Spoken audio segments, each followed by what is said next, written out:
Welcome to Voices, a podcast from the Institute for Human Rights and Business. Here we're seeking to elevate the range of perspectives on the role of business in the world and in people's everyday lives. My name is Haley St. Dennis. I'm here today with Natalie Galea and Louise Chappell of the Australian Human Rights Institute at the University of New South Wales.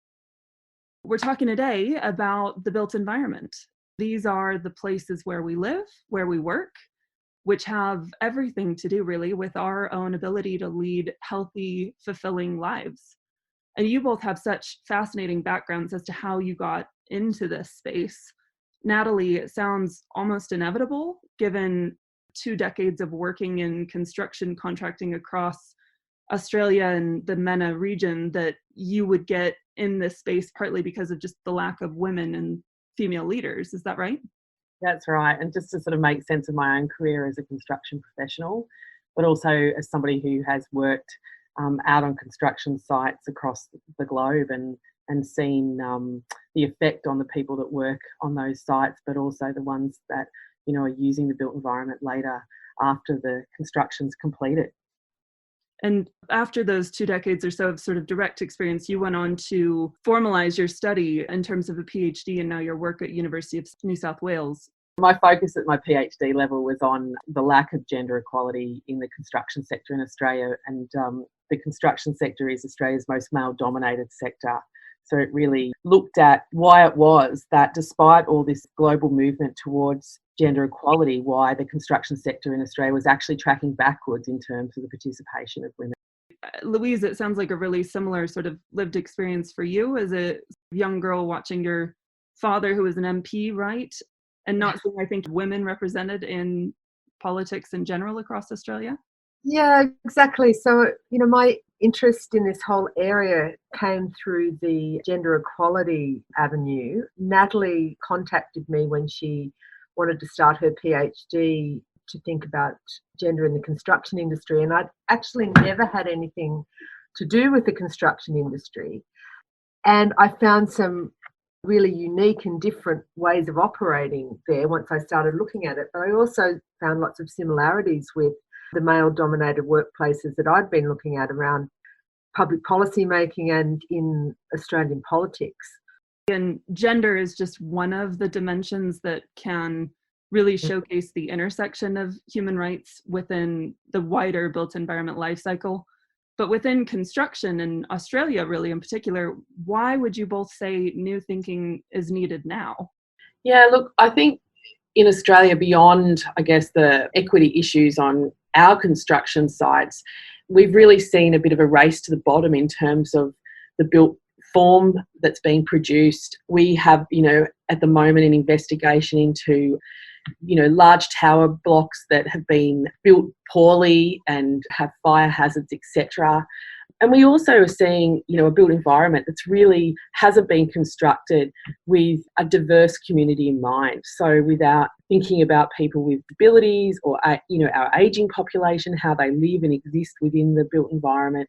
And then before that, I guess, looking at how our Indigenous people's land has been taken but also turned into buildings and communities. So, for us, the construction sector is, I guess, one link in the chain of quite an extensive chain that has an impact on a number of people. And a lot of those topics, and also the conversation around climate change, for instance, are really rising to the fore at the moment, particularly in the Australian context.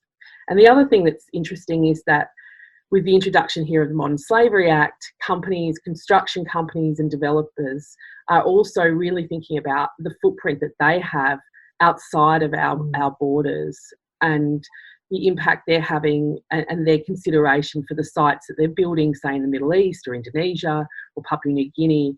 And it's become a very hot topic here to think about, the footprint that we, businesses in Australia, but also global businesses are having in relation to the built environment. And so can you give us a sense of how this deterioration of standards and enforcement locally is actually playing out in day-to-day work within construction? Well, I think it's been very interesting because we've had a couple of examples in Sydney now where these large residential tower blocks have actually been evacuated and people have been left without access to their housing for months and months at a time. And one of the issues this has really raised is around building standards and planning. And I think it's sort of shaken up the government in a way. And there is sort of a background to this, which is around the Grenfell Tower issue and that whole disaster and how close we've come ourselves to potentially having a similar sort of issue. So framing it in human rights terms is very important to us to get a new way of engaging in this area. So it's not just talking about the technicalities of what's gone wrong, but putting humans at the centre of this to say, well, what's the human cost when we don't do these things properly? What are the human rights violations that occur when building standards aren't upheld or the buildings are built with supply chains that have modern slavery in them, or when we haven't designed the spaces correctly to take into account the diversity of the communities that are surrounding them.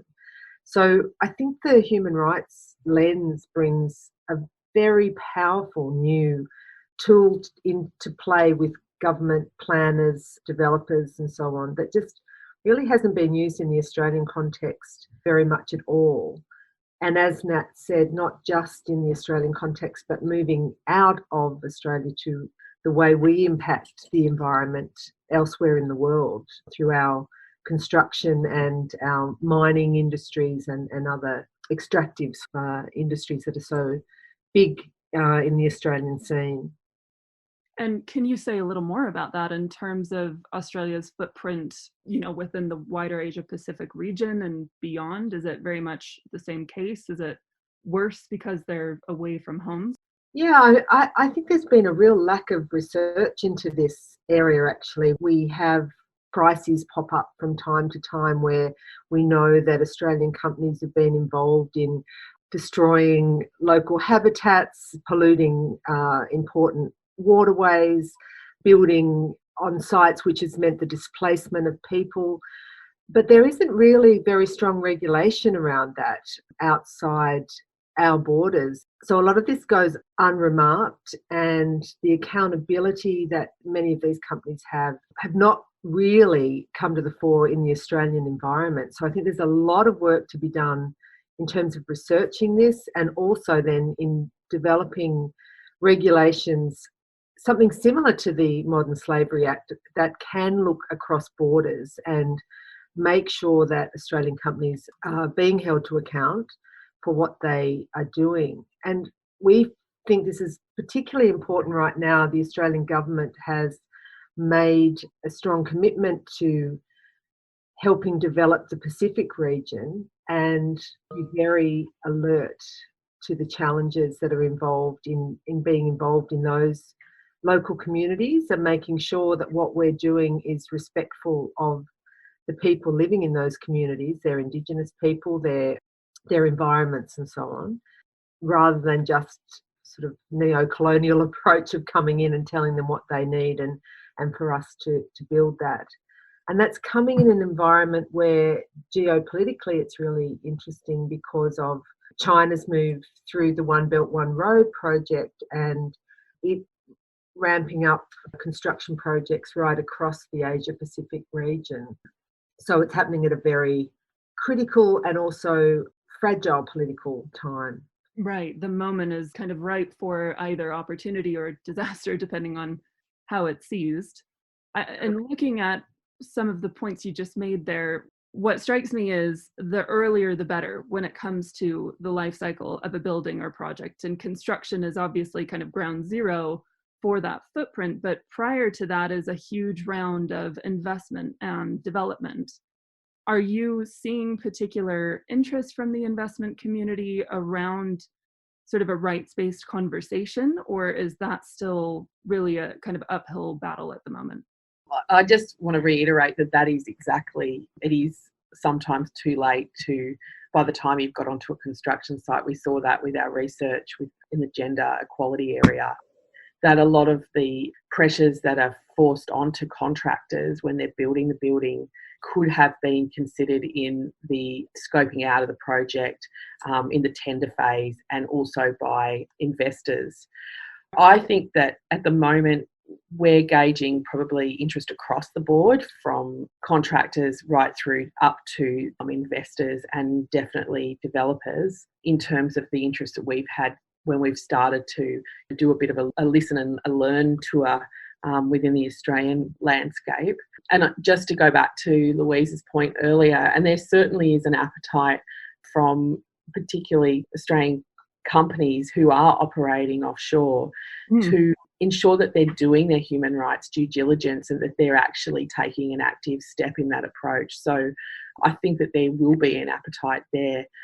It's a tricky industry because when you're building something in a remote location, it's very far from head office, where they're doing human rights audits. And so I think the sector is grappling with how do you do something that's applied on the ground, at the coalface. And it's really important that we break down this approach so that companies can, and project teams are able to apply a human rights approach to their construction and their built environment delivery. Absolutely. And I can imagine, as you say, on the ground level, the pressures of time and cost and project overrun are very potent arguments against which human rights-based approaches need to be made, right? That's a difficult business case, but it's one that you can really start to elucidate when you look at, the countless numbers of stories in the headlines, Grenfell being the most recent and most tragic, but certainly not the last, and certainly not the only. So how are you finding sort of making that business case? And are there particular ways in which that really starts to sort of switch the light bulb on for certain contractors or operators on the ground? I think one of the really powerful things is storytelling, really. And we found that in our own research around gender inequality, speaking back to construction companies about the actual experiences of people on the ground. And we did that project through ethnography. So we're really drawing on people's very personal experiences there. And they were really powerful and cut through. And I think things like, the tragedies that's coming out of Grenfell, or the stories of the people that are being evicted from their houses because they're falling apart, or we've recently shown a really powerful film here called The Opposition, which is set in Papua New Guinea and is around the eviction of an informal settlement for the development of a tourist resort. Those sorts of stories, I think, really are important tools to reach both the people in the sector and audiences more broadly to raise awareness about these issues and try and get some traction there. And I also think we've had an important development in Australia around, there's a big coal mine being developed up in North Queensland, being developed by an Indian company. And one of our major banks has refused to provide finance for that. And that's been a really important development in terms of just suggesting that sustainability now is a very important investment issue. And the point that we want to make is that it's human sustainability and environmental sustainability that's important, not just one or the other. And working with finance companies and trying to bake this in right from the start, that human dignity has to be at the centre of the whole construction life cycle, is what we've got as our sort of mission here. The built environment, I think, is second to none in terms of the sort of positive stories that can be told about the way a building or a town square or a park has changed someone's life for the better. Have you seen, or can you share a few examples of where a project or a building has really gotten that right? I mean, in the Australian context, possibly, the iconic buildings like the Sydney Opera House becomes part of the community. That's the place now where we have an arts festival built around the Opera House, a light festival called Vivid. And they get the most incredible crowds there, young and old, and visitors from all across the world coming to see the sails being used as a canvas, which is very beautiful and really striking. It's a place where people gather and meet and hold all sorts of different events, interact with the building in ways that probably were never envisaged in the first place, like using the forecourt for big rock concerts and other things. And it did become the site of real controversy in the last year when a company wanted to advertise a horse race, so gambling basically. There was such outrage in the community that it was being used for commercial purposes and gambling at that. You really got a sense of how the community felt so strongly attached to that particular building and how we see it as ours and defining us. Today's times, it feels like those sorts of examples of something really bringing people together are few and far between and need to be protected that much more carefully. And I guess I've got another example, Hayley. I'm just starting work on a study on on the construction of a hospital precinct here in Sydney. And whilst, traditionally there's been the focus on getting buildings up or health infrastructure up quickly so that they can service the needs and the health needs of the community, this project, the client and the contractor came together and decided that they would consider the health needs and the social sustainability of the workforce building that hospital as well as the patients at the end of the project. So this research that I'm doing is they've decided to measure the well-being of the workforce and their next of kin, their family members, whilst this project is run on a 5-day week. Traditionally, a construction job here in Australia would run a 6, maybe even a 7-day week, particularly towards the end of the job. Right. So I think that, this example of baking in human rights right from the beginning, it's not just about what the building is delivering to the people at the end, but it's how it's affecting the lives of the people who are also constructing the building and able to deliver these buildings that are so important and so integral in our life. Absolutely. Wow. Well, looking at this area, it's always so striking how enormous it is. It's a lot to engage with. What can be done, really, if you had any final words of wisdom on the real root causes that need to be focused on? Well, I think this approach of looking across the life cycle is really, really important. And I think what we're engaged in this project is identifying what needs to happen at each stage and making those stages link up with each other. So I think Nat's example there of the wellbeing on the construction site is an important example of part of that, which is looking at the workers as well as the end users.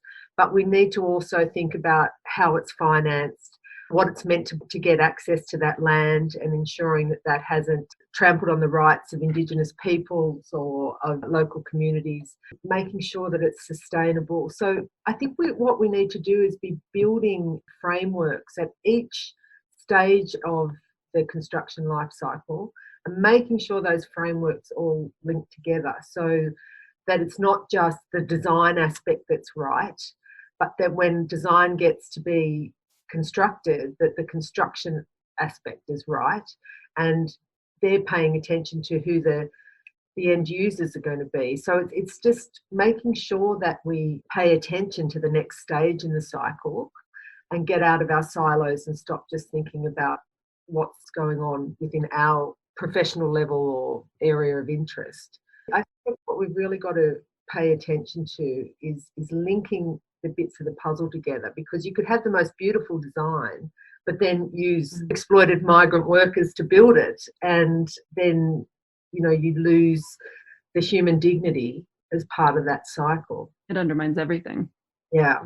And can you tell us a little more about the new draft principles for dignity in the built environment that our coalition, yourselves at the Australian Human Rights Institute, IHRB, but also Raoul Wallenberg Institute for Human Rights and Humanitarian Law, as well as RAFTO Foundation for Human Rights, all four have come together to offer out these principles that really get at exactly that root cause you identified there, which is the siloing across the life cycle and the need to link all that up?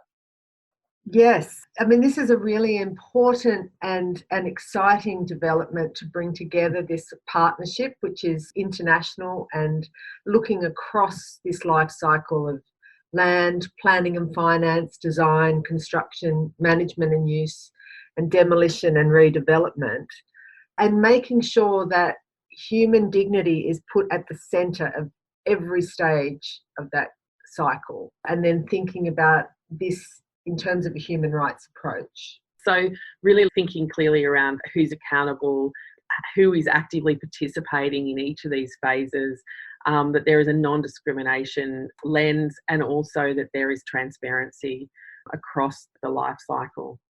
Yeah, and we're in a process of consulting now, and the feedback we're getting across all of these aspects of the life cycle have been very, very positive.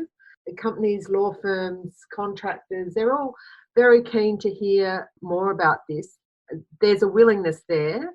There's just question mark around how to do it. So that's really what we're involved in, and trying to do the research to ensure that we understand what their needs are and that we're designing something that's fit for purpose. So it's very nice to have this period of consultation and then hoping to launch these principles in a formal sense around this September, October next year.